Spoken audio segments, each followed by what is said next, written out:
Let me ask you something real. If you've ever said something to a woman and she just smiled faintly, then walked away. You weren't wrong, you just didn't say it right. What if I told you there's a sentence that when said at the right moment with the right tone can make her think about you long after you're gone? Sounds far-fetched? It's not. It's psychology. Women don't fall in love with what they see. They fall in love with what they feel. And that feeling starts with what you say, not how you look, not what you own. The problem is, most men don't understand this. They try to be clever, funny, alpha, but they ignore their greatest weapon, words. In this video, you'll discover 9 sentences that can make any woman stop, reflect, and feel a connection she can't explain. This is not a trick, it's a strategy. And once you know how to use it, you won't need to make her stay. She'll find her own reasons to never leave. 1. You make me feel safe, and that's incredibly rare. What if I told you, men don't fall for beauty. They fall when they find a place where they no longer have to stay on guard. It's that moment when you look at her, not because she's beautiful, but because being near her quiets your mind, and you say it slowly, without acting, without dressing it up. You make me feel safe, and that's incredibly rare. Then stop. No explanations, no disclaimers. Just let the words settle into her, like a warm current slipping through the cold armor she's used to wearing. Because women have heard thousands of compliments, but very few have ever been recognized for being the reason a man finally lets his guard down. And deep inside, that's what she truly wants to be. Not a beautiful object, but the person who makes a man feel like he can stop pretending. Harvard Medical School, 2018, confirmed, when a man feels emotionally safe with someone, his body releases oxytocin, reducing stress and increasing long-term bonding. That's what creates real connection, not fleeting passion, not charm, not heat. This sentence, then, isn't a compliment. It's a form of reverse empowerment. I'm strong enough to stand alone, but with you, I want a place to rest. And if you say it at the right moment, with the right energy, something unexpected happens. She goes quiet. She looks at you differently. She starts to take off the performance she's been wearing. And that's when you can say the second line. I don't need you to be perfect, just real. 2. I don't need you to be perfect, just real. There's something people rarely say out loud to women. The more they try to be perfect, the further they drift from who they really are. Day after day, they're expected to be flawless, to speak intelligently, to act gently, to be independent, but never too strong. It's a script that never ends, and at some point, they no longer know where their true self begins. Then you see her, no makeup, a little unsure, a little fragile, and you say simply, I don't need you to be perfect, just real. That moment doesn't need background music, just the silence that follows your words and the way your eyes never look away. What catches her off guard isn't just what you say, it's the way you look at her, without trying to control, without judging, without trying to fix. Dr. Kristen Neff from the University of Texas found that women experience self-criticism at 2.5 times the rate of men when they feel they're not good enough. You have no idea how many times she's blamed herself for just one moment of not being perfect. And now you're doing something the outside world rarely does. You don't need her to try. You just want her to be here. Present, real. Living from the part of herself she's been hiding for years.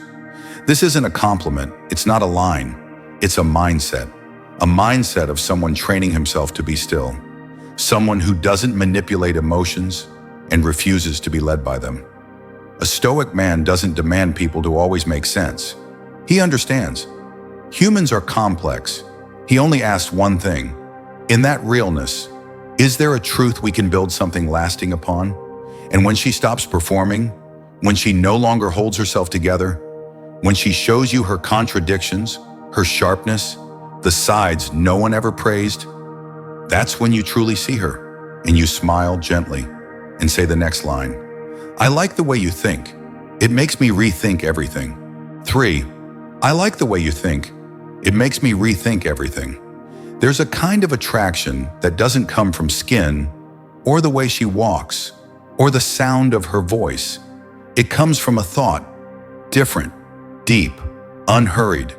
You sit there, believing you've figured women out, relationships, yourself, until she says something, softly without trying to impress you. And suddenly, you pause. A woman who doesn't raise her voice, doesn't argue, doesn't act like she knows everything. She simply looks at you and says something no one else has ever made you think about that way. I like the way you think. It makes me rethink everything. It's not a compliment. It's not a strategy to win her over. It's a quiet recognition that she's not here to be admired. She's here to challenge how you think. And the scary part? You realize maybe you were right, but not complete. And for a man who's training himself, admitting that is a sign of strength, not weakness.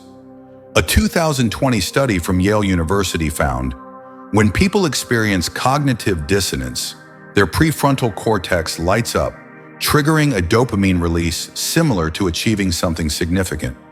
That's why one idea spoken by a woman you deeply respect can become more addictive than lust. That image isn't flashy, isn't seductive, but it lingers. A woman who's intelligent and doesn't need to win. She's not trying to be right. She just wants you to truly think. And you look at her as if seeing her clearly for the first time. This isn't someone I can teach. This is someone I have to walk beside. A man who lives by Stoic principles doesn't seek someone to validate his ego. He seeks someone who can make him set it down without feeling threatened, because that's where true growth begins. And when you know her deeply enough to value the way she thinks, you're strong enough to hear what she won't say unless she truly trusts you. I don't need you to agree. I need you to be honest. 4. I don't need you to agree. I need you to be honest. Everyone says a good relationship needs agreement. But what's the point of agreement if it's just a quiet nod to avoid conflict? There's something far more important. Honesty. Not polite honesty, but the kind of honesty that makes two people sit down and face something uncomfortable together. She says, "I'm fine," but her eyes don't meet yours. She smiles at your idea, but there's something in that smile that doesn't sit right. Everything seems peaceful, but something feels off. Something feels not real. So you stop. You don't avoid anymore. You look at her and say, "I don't need you to agree. I need you to be honest." No raised voice, no demand. Just a man grounded enough to endure short-term discomfort in exchange for long-term truth. A 2021 study from the Journal of Social Psychology found relationships with a high level of freedom to disagree are 2.4 times more likely to form lasting emotional bonds compared to relationships that avoid conflict altogether. Because deep down, people don't need someone who always agrees. They need a space safe enough to disagree and not be left. Have you ever done that? Pretended to agree just to keep the peace? Nodded your way out of a moment and felt a quiet ache inside? She has too. And maybe you've never made her feel safe enough to stop pretending. A Stoic man doesn't need the world to agree with him. He only needs the truth, because he understands truth may sting for a moment, but pretense silently destroys everything it touches. And when she knows she can disagree with you, and you'll still stay, still listen, still stand firm, that's when she'll finally say the things she's never dared say to anyone, and you'll smile, place your hand over your heart, and say, "I could live without you, but I don't want to." 5. I could live without you, but I don't want to. There's a thin line between real love and attachment, between connection and dependence, between choosing someone and needing someone to survive. Most people confuse the two. They say, "I can't live without you," as if it proves how deep their love is. But if love makes you lose the ability to stand on your own, that's not love. That's dependence. One day she'll ask you, with words or just her eyes, "What would you do without me?" And you won't need to act. You won't need to say something from a movie. You'll just say the one thing that's true for you. "I could live without you, but I don't want to." That sentence doesn't beg. It doesn't pressure. It doesn't plead. It's simply the declaration of a man who's learned to stand alone, but chooses to stay because he truly wants to. A study by David Buss from the University of Texas found that women are often drawn to men who can live independently, but still choose connection, because that kind of love triggers a sense of safety and respect, not control or possession. This is the paradox of real attraction. The one who doesn't need you but still chooses you is the one you never want to lose. And here's what most people miss. If you make her feel like you can't live without her, you become a burden. But if she sees that you could continue living your life, yet you choose her freely day after day, that's a kind of feeling no one wants to lose. A Stoic doesn't love from emptiness. He loves from fullness. He doesn't love to fill a hole inside. He loves to share peace and multiply it. I don't need you to live, but this world is so much better with you in it. And if you look at her that way, without trying to possess, without holding on too tightly, just fully present, she'll begin to believe, with you, she doesn't have to perform to be kept. She just has to be herself. And that's enough, to be chosen. And once you understand what makes someone truly worth choosing, you'll start to see beauty in everything she's been through. Even if you don't know the full story, I respect the way you've made it through, even if I don't know everything you had to face. 6. I respect the way you've made it through, even if I don't know the whole story. Every woman you meet is carrying a story she hasn't told, a part of her, hidden, buried, or silently forgotten. You see the smile, but not the times she had to bite her lip to keep it. You see her strength, but not the nights she stitched herself back together in silence. And the worst thing you can do is judge her based on what you think you understand. In a mature relationship, no one is obligated to retell every piece of their past. Some things aren't hidden. They're just too painful to revisit.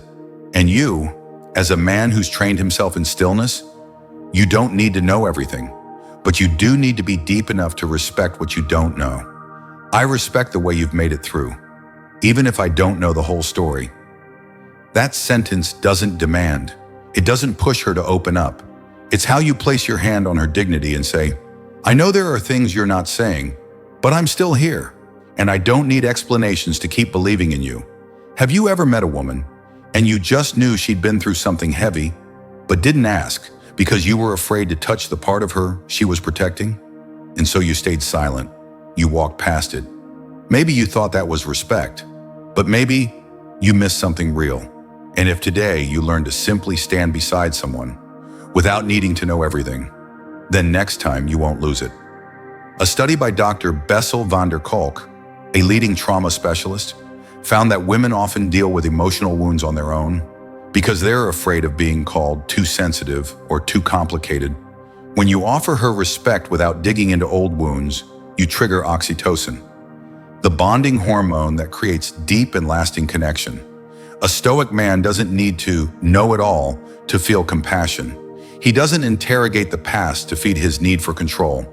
He stands steady, even in front of what he doesn't fully understand, because he knows understanding doesn't come from asking more, but from being still enough to not need all the answers. And when she sees you're still there, even without knowing everything she's been through, she'll stop hiding. She'll show you who she truly is. And the only thing she needs from you then isn't rescue. It's simply this: I won't save you, but I'll walk beside you if you want me to. 7. I won't save you, but I'll walk beside you if you want me to. There's a truth most people don't want to face.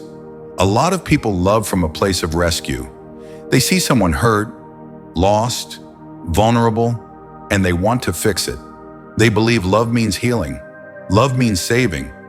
But what they don't realize is this: no one wants to be seen as someone who needs to be saved.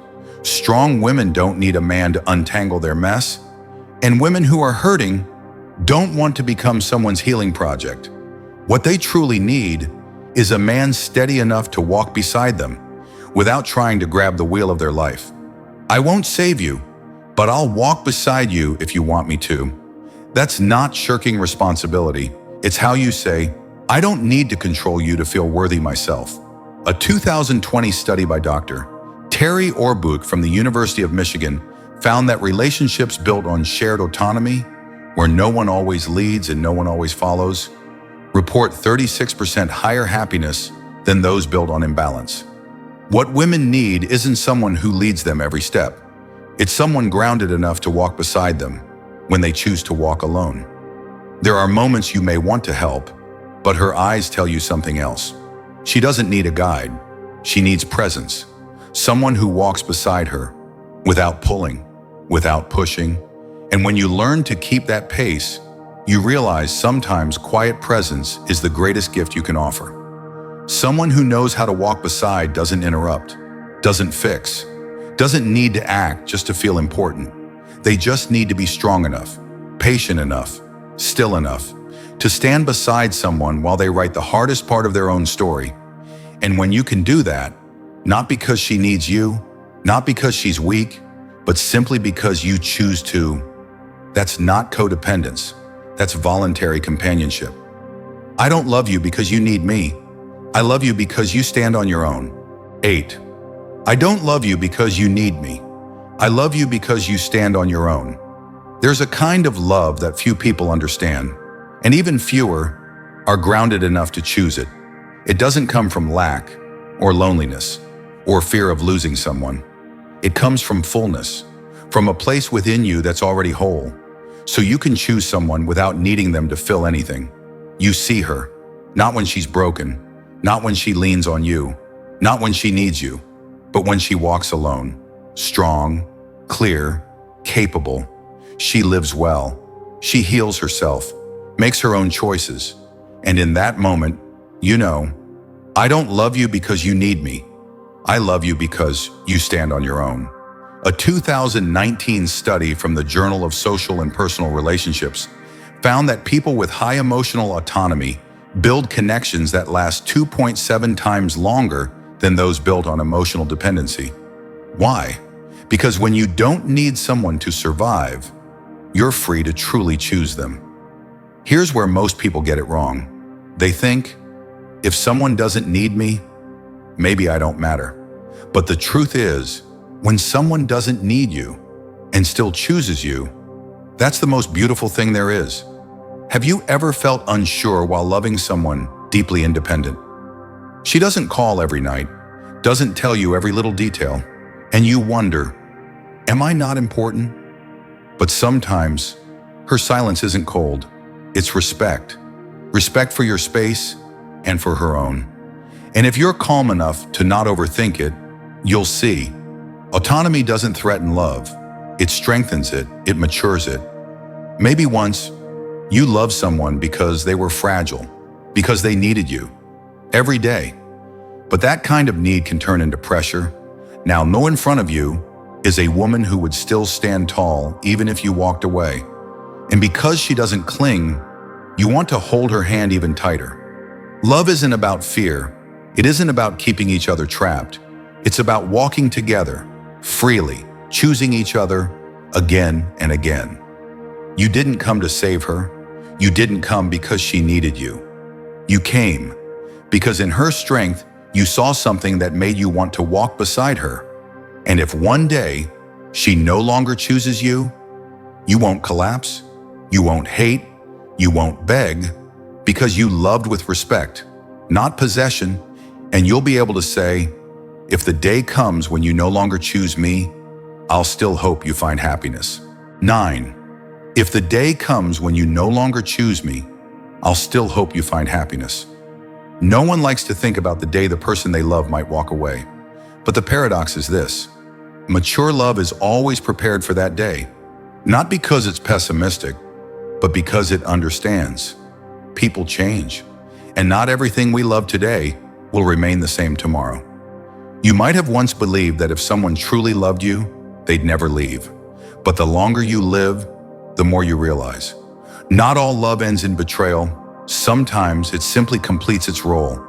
And if one day she no longer chooses you, not because you failed, not because she changed, but because your paths no longer run side by side, you don't cling, you don't blame, you don't beg for another chance. You just look at her calmly and say, if If the day comes when you no longer choose me, I'll still hope you find happiness. A study from Harvard, the longest-running study on adult development, found something powerful. People aren't happiest because they keep every relationship. They're happiest because they learn when to let go without losing themselves. Have you ever felt that? Someone left, and you didn't know why. You thought you had to say something, do something, fix something, but eventually you saw the truth. The one thing worth holding on to wasn't the other person, it was your dignity. That's not easy, because biologically your brain, especially the amygdala, reacts to heartbreak as if you're losing a limb. You feel hollow, you feel shaken. But if you understand it's natural and still choose to respond with grace, not wounded reaction, then you've already won. You don't need to be chosen forever to feel worthy, because the love you gave didn't come from lack. It came from wholeness. And if someone once chose you, once truly loved you, once walked beside you for a time, then no matter how long the road lasted, you can still wish them well without bitterness. I won't try to hold you back, because if you wanted to stay, you wouldn't be leaving. But still, I hope the best things in life find you, even if they no longer include me. That's not a sad ending. It's a kind one. And sometimes, kindness is the clearest proof that the love was real. In the end, love isn't about holding on. It's about knowing when to let go without losing yourself. If you've made it this far, you probably understand. Love isn't built on promises of forever. It's not about dramatic gestures or cinematic lines. Love, once it reaches a certain depth, becomes quieter, slower, and deeper. It doesn't cling. It doesn't chase. It doesn't try to turn someone into who you want them to be. It simply means being present, being honest, and being willing to walk away if the other person no longer wants to stay. That's not indifference. That's inner freedom. The kind of freedom Stoicism teaches. Don't try to control what's beyond your reach. Only control how you respond and live in a way that leaves no regret. If you've ever loved from a place of fear or need or pressure, maybe now is the time to love differently, with clarity, but not coldness, with self-worth, but not arrogance, with boundaries, but always kindness. And if one day you meet a woman who can stand on her own, don't try to remove the shoes she walks in, just walk beside her, at her pace. And if she stops, turns to you, and reaches for your hand, honor that, because it's not dependence, it's a choice, a beautiful, steady, and deeply free choice. Because in the end, strength isn't about holding everything together, it's about still choosing to love, even after learning how to let go.